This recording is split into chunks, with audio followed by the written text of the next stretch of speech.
ভাবিছে চাগে কিহৰ ইমান উৎপাত ইহঁতৰ। ৰ'ব কৈ আছোঁ। আজি গৰু বিহুৰ দিনাখনি আমি কাজিনছবিলাকে লগ লাগি পেহী ঘৰলৈ গ'লোঁ।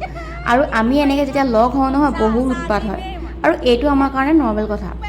পেহী ঘৰলৈ গ'লোঁ, চাহ জলপান দিলে, চাহ জলপান খালোঁ, আৰু দেখিছেনে এজোপা গছত ইমানবোৰ কপৌ ফুল লাগি আছে। মই বোলো আপোনালোককো দেখুৱাওঁ অলপ। আৰু চাহ জলপান খাই উঠি অলপ আমি সকলোৱে মিলি ফুৰিবলৈ গ'লোঁ। ইমান ধুনীয়া পৰিৱেশ, আৰু গৈ থাকোঁতে দেখিলোঁ হুঁচৰি মাৰি আছে। অলপ ভিডিঅ' মই কৰি থলোঁ, আৰু তাহাঁতক নচা দেখি ৰখি থাকিব পাৰোঁ জানো, ঢোলটো ল'লোঁ। আচলতে মই বজাব নাজানো বাৰু। আইতাকো লগ পালোঁ, তাৰপিছত নিজে নাছিলোঁ আৰু পেহীকো নচোৱালোঁ।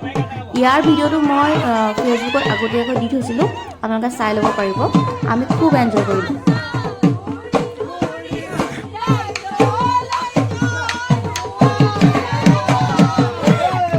এনেদৰে হুঁচৰি মাৰি পেট পূজাও কৰি ল'লোঁ, আৰু পেহীয়ে বহুত ধুনীয়াকৈ বনাই থৈছিলে।